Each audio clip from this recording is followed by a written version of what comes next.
Hello everyone and welcome to my YouTube channel. मैं हूं आपका होस्ट राघव सिंह। तो आज के इस वीडियो में आप मेरे साथ यात्रा करेंगे आगरा फोर्ट की। और इन केस आपको पता नहीं है कि आगरा फोर्ट की क्या इंपॉर्टेंस है, आगरा फोर्ट वही जगह है जहां पर मुग़ल एम्परर शाहजहां को कैद करके रखा गया था।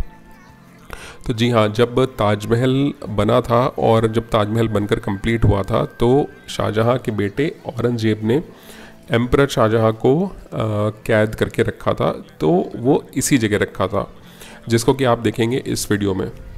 तो बने रहिए मेरे साथ एंड तक। इस वीडियो में मैं आपको और भी बहुत सारी जानकारी दूंगा, न सिर्फ आगरा फोर्ट की हिस्ट्री बट बहुत सारी टूरिस्ट इन्फॉर्मेशन और काफ़ी इंटरेस्टिंग चीज़ें आप देखेंगे। तो बने रहिए इस वीडियो में मेरे साथ एंड तक। और इन केस आपने मेरे दूसरे वीडियोस नहीं देखे हैं तो प्लीज़ मेरे यूट्यूब चैनल पर जाइए और जयपुर और आगरा सीरीज़ एंजॉय करिए। और आपको आगे भी और भी बहुत सारे ट्रैवल के बहुत सारे वीडियोस देखने को मिलेंगे। तो एनी हाउ, चलिए अब चलते हैं अंदर आगरा फोर्ट के। तो अगर आपने मेरी ताजमहल वाली वीडियो देखी है तो यहाँ पर भी जैसा कि मैंने बोला था कि हर जगह आगरा में एक टूरिस्ट ट्रैप है। गाइड्स आपको एक प्रिंटेड कार्ड दिखाएंगे जिसमें कि आपको एक काफ़ी कुछ इन्फ्लेटेड रेट देखने को मिलेगा और आप बस उनसे 200-300 रुपये में नेगोशिएट कर लीजिए। आपको बहुत आराम से 200 रुपये या 300 रुपये में एक गाइड मिल जाएगा। ये मैं डेफिनेटली रिकमेंड करूँगा कि गाइड अपने साथ ले करके जाइए, क्योंकि बहुत सारी ऐसी चीज़ें हैं जो कि गाइड्स जानते हैं। तो ये बहुत इम्पॉर्टेंट है, बिना गाइड के ट्रैवल मत करिए और उसको अच्छे से नेगोशिएट कर लीजिए। आपको 200-300 रुपये में एक अच्छा गाइड मिल जाएगा। तो एनी हाउ, जैसा कि मैंने कहा था कि ये वो जगह है जहाँ पर आगरा फोर्ट एक वॉर रेडी फोर्ट है, कॉम्बैट रेडी फोर्ट है, जहाँ पर मुग़ल एम्परर्स रहते थे। यहाँ पर अकबर, जहांगीर, शाहजहां और औरंगजेब सारे एम्परर्स ने अपनी लाइफ का टाइम दिया है। 1565 में ये बनना शुरू हुआ था और 95 ईयर्स तक इसमें रेनोवेशंस और इम्प्रूवमेंट होते रहे। तो जब आप आगरा फोर्ट के अंदर एंट्री करेंगे तो ये जो रास्ता ऊपर जा रहा है, यहाँ पर आप देखेंगे कि एक स्लोप है। ये स्लोप पर्पसली बनाया गया था क्योंकि जब किसी दुश्मन का अटैक हो तो इस स्लोप से बड़े बड़े पत्थर डाले जा सकें। और अगर आप साइड में देख रहे होंगे ध्यान से तो वहाँ पर छोटे छोटे छेद बने हुए हैं, तो वहाँ से गर्म तेल और गर्म पानी डाला जाता था ताकि दुश्मन इस स्लोप पर आसानी से ना चढ़ सके। और कंसिडरिंग ये आर्किटेक्चर है 1565 की, तो आप समझ सकते हैं जिस ज़माने में ना कोई कंप्यूटर होता था, ना कोई और भी कोई फैसिलिटीज़ नहीं होती थी। उस ज़माने में इतना थॉटफुली सोचना और इतनी इस बिल्डिंग को इतना अच्छे से बनाना आज भी मेरे लिए बहुत ही ज़्यादा सरप्राइजिंग है। तो और एक इंटरेस्टिंग बात एक और है कि इस पूरी फोर्ट को इस तरीके से बनाया गया है कि एंट्री पॉइंट सिर्फ यही है। तो इन केस अगर कोई दुश्मन अटैक करता है तो उसका एंट्री पॉइंट सिर्फ वो इसी रास्ते से आ सकता है, दूसरे पॉइंट से वो फोर्ट पर आसानी से अटैक नहीं कर सकता है। तो ये उस ज़माने के लिए काफ़ी इंजीनियस वे था अपने फोर्ट को प्रोटेक्ट करने के लिए।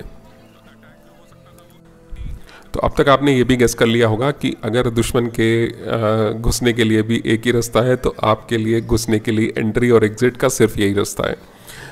महल फोर्ट को देखने के लिए यही रास्ते से एंट्री लेनी है और आपको इसी रास्ते पर वापस आकर एग्ज़िट लेना है। यहाँ से निकलने का कोई दूसरा रास्ता नहीं है। तो जब आप फोर्ट के अंदर घुसेंगे आपको ये दरवाज़ा सामने दिखेगा, बट आपको यहाँ से राइट साइड मुड़ जाना है जहाँ से कि आपका टूर शुरू होगा। तो जो अब आपको सामने दिख रहा है इसको बोलते हैं जहांगीर महल। इसको अकबर ने बनवाया था अपने बेटे जहांगीर के लिए। जहांगीर के एक्चुअली एक नहीं 3 नाम थे, एक था शेखू, एक सलीम और एक जहांगीर। इन केस आप गेस कर रहे हैं वो सलीम अनारकली वाला, वही सलीम। तो इनको एक नहीं 3 अलग अलग नाम से जाना जाता था।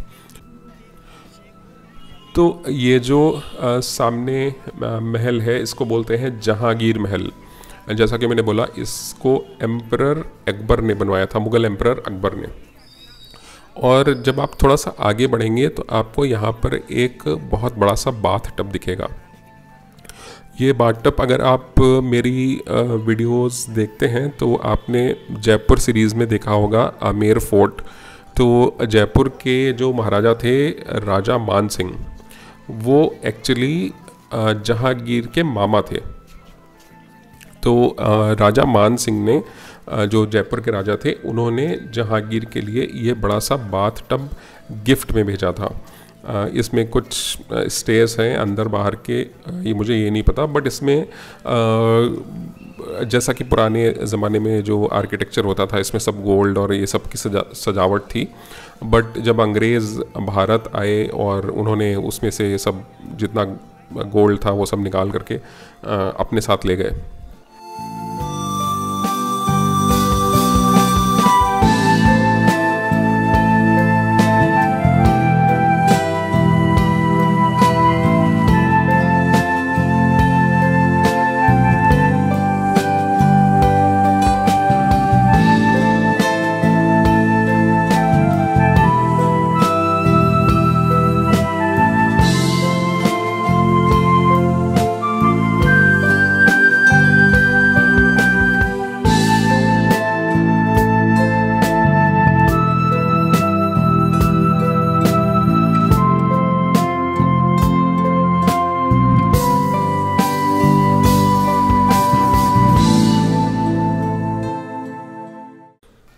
तो चलिए अब आगे बढ़ते हैं और अब हम एंटर कर रहे हैं जहांगीर महल में। एक चीज़ जो आप नोटिस करिएगा, ये इस महल के एक्चुअली तीन मेन गेट्स हैं, और ये है पहला मेन गेट। और बैक इन 1565 में आप सोच सकते हैं कि लोगों ने कितना दिमाग लगा करके और इतना अच्छा आर्किटेक्चर का इस्तेमाल करके इतने अच्छे अच्छे महल बनाए। और बिलीव इट और नॉट, जब आप इसमें एंटर करेंगे तो महल में कोई भी सीधा रास्ता नहीं है। जैसा कि आप देख रहे होंगे, जब आप इस दरवाजे के अंदर घुसेंगे वहाँ पर एक बड़ी सी दीवार आ जाती है।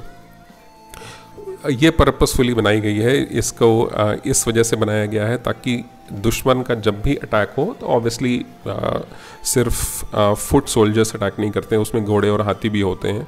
तो यहाँ से कोई भी all of a sudden turn नहीं कर सकता। सेना अगर जो फुट सोल्जर्स भी घुसेंगे तो एक बार में कितने ही घुस जाएंगे। तो ये ऑन पर्पस बनाया गया था इस वजह से, ताकि कोई भी अटैक हो तो दुश्मन की सेना डायरेक्टली महल में ना घुस पाए। तो जब आप देखेंगे दरवाजे के जितने भी ओरिएंटेशन हैं वो एक कोई भी स्ट्रेट लाइन में नहीं है। और इस महल में 3 दरवाजे हैं, इस चीज़ को नोटिस करिएगा जब आप महल देख रहे हैं। तो एनी हाउ, जब आप महल के अंदर आकर इस पहले कोर्टयार्ड में आते हैं, इसको ये एग्जैक्टली वही जगह है जहाँ पर जैसा कि मैंने बोला था सलीम और अनारकली, तो आपने ये दोनों नाम तो सुने ही होंगे। तो ये एग्जैक्टली वही जगह है जहाँ पर अनारकली जहाँ पर डांस करती थी। और जो ऊपर आपको विंडोज़ दिख रही हैं, यहाँ पर अलग अलग जगह बीच में लेडीज़ बैठती थी, और एम्परर शाहजहाँ के लिए और रानियों के लिए अलग अलग आपको 4 स्पॉट्स दिखेंगे। आई थिंक जहांगीर की तो इवन तो 2 ही रानियाँ थी, बट ये जो आपको बीच में जो बैठने के स्पॉट्स दिख रहे हैं ये रानियों के लिए बनाए गए थे। और ये वही जगह है जहाँ पर अनारकली डांस करती थी। तो पुराने ज़माने में जैसे कि एंटरटेनमेंट का कोई और ज़रिया नहीं होता था, ये सिर्फ डांस और परफॉर्मेंस ही एक होती थी एंटरटेनमेंट के लिए। इस स्पॉट्स के 2 और इम्पॉर्टेंस है। पहली चीज़ तो ये है कि अकबर ने एक धर्म बनाया था जिसको कहते थे दीन इलाही। तो उसमें सभी हिंदू मुस्लिम और जितने भी रिलीजन्स थे उनको सबको इम्पोर्टेंस दी गई थी। और इसी वजह से अकबर ने अपनी हिंदू रानियों के लिए यहाँ पर एक राधा कृष्ण का मंदिर बनवाया था, जिसको कि आगे चल के औरंगज़ेब ने तोड़वा दिया।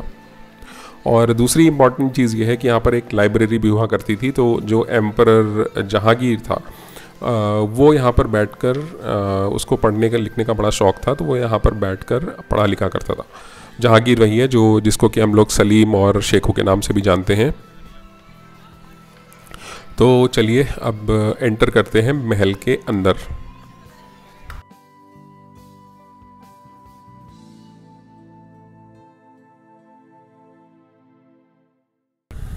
एक कहावत आप सभी ने सुनी होगी कि दीवारों के भी कान होते हैं। वो यहाँ पर आपको उसका लाइव एग्जाम्पल देखने को मिलेगा। छत पे तो छोड़िए, यहाँ पर डायमंड्स और बहुत सारी चीज़ें थी जो अब अंग्रेज सब चोरी करके ले गए, तो अब यहाँ पर देखने जैसा कुछ है नहीं।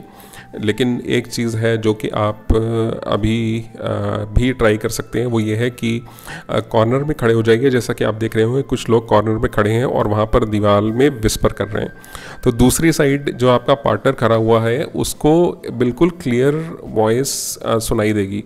तो बहुत कुछ ट्राई करिए, हेलो बोलना या कुछ भी बोलना ट्राई करिए, आपको बिल्कुल क्लियर आवाज़ सुनाई पड़ेगी यहाँ पर, जिसकी वजह से एक ये कहावत निकल कर के आई कि दीवारों के भी कान होते हैं। तो एनीहाउ ये जो सामने आप देख रहे हैं, ये जो स्ट्रक्चर दिख रहा है ये डोली जैसा है और इसके ऊपर का जो पार्ट था वो भी गोल्ड का बना हुआ था। अब ये डोली बनाने का रीज़न क्या है? शाहजहाँ की एक्चुअली 2 बेटियां थीं, और जैसा कि इंडियन कल्चर में माना जाता है, जब आप किसी के घर में अपनी बेटी की शादी करते हैं तो एक तरीके से जैसे कि कहते हैं कि हाँ आपको थोड़ा सा दब करके या झुक करके रहना पड़ेगा। तो ये ना हो इसकी वजह से शाहजहाँ ने अपने दोनों बेटियों की शादी नहीं करी। ये छोटी बेटी का महल था, तो छोटी बेटी के महल और बड़ी बेटी के महल दोनों में आप देख रहे होंगे ये जो स्ट्रक्चर है इसको एक डोली के शेप में बनाया गया है। तो ये एक सिंबॉलिक आप समझ सकते हैं कि इसको ये समझा जा सकता है कि चलिए बेटी की डोली उन्होंने अपने घर में ही लगा ली, रादर दैन बेटी को शादी करके किसी दूसरे के घर में भेजने से। ऐसा करने से जैसा कि आप समझ सकते हैं कि आपको सामने वाले के सामने थोड़ा सा झुक कर कह लीजिए या दब कर कह लीजिए, जो भी इंडियन कल्चर के हिसाब से आप समझ सकते हैं। तो इस वजह से दोनों बेटियों की शादी नहीं करी। इस जगह से अगर आप पीछे देखेंगे तो आपको ताजमहल भी दिखेगा, लेकिन ये वो स्पॉट नहीं है जहाँ पर औरंगज़ेब ने अपने फादर को लॉक करके रखा था। वो आप देखेंगे इस सीरीज़ के अगले वीडियो में।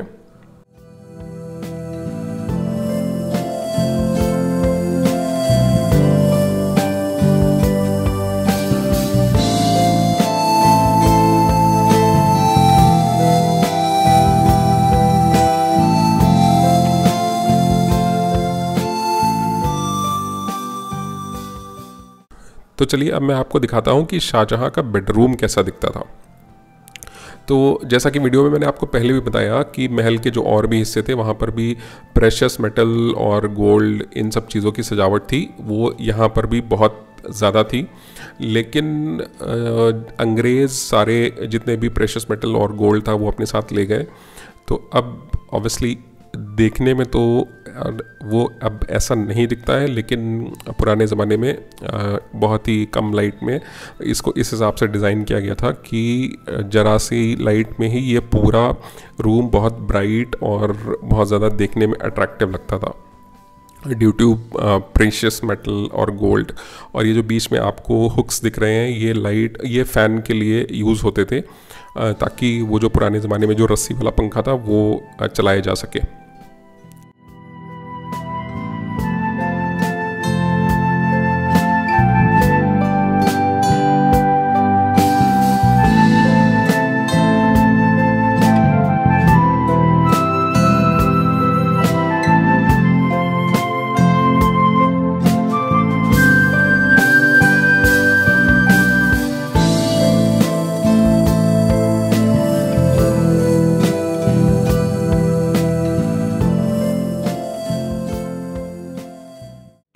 तो जब हम बेडरूम से आगे बढ़ेंगे और लेफ़्ट गेट से निकलेंगे तो यहाँ पर एक आपको फाउंटेन दिखेगा।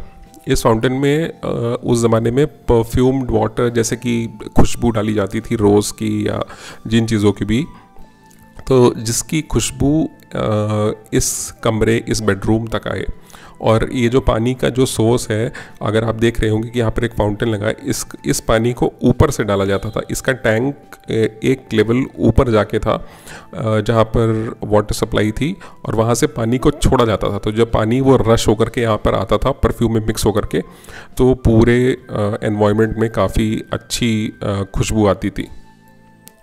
एट द सेम टाइम ये वही जगह है जहाँ पर वाइन के लिए भी छोटी सी एक सेटअप किया गया था, ताकि यहाँ पर अंगूर और इन सब चीज़ें लगाए गए थे, ताकि यहाँ से मुग़ल एम्परर के लिए वाइन बनाई जा सके।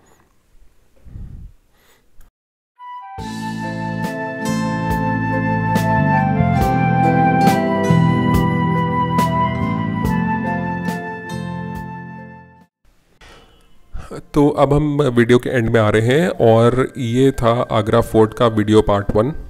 वीडियो पार्ट 2 में आप देखेंगे कि शाहजहां को उसके बेटे औरंगज़ेब ने कहाँ पर कैद करके रखा था। तो आई होप ये वीडियो आपको पसंद आया होगा, और नेक्स्ट वीक भी आप मेरे साथ जुड़े रहेंगे। तो thanks a lot for watching.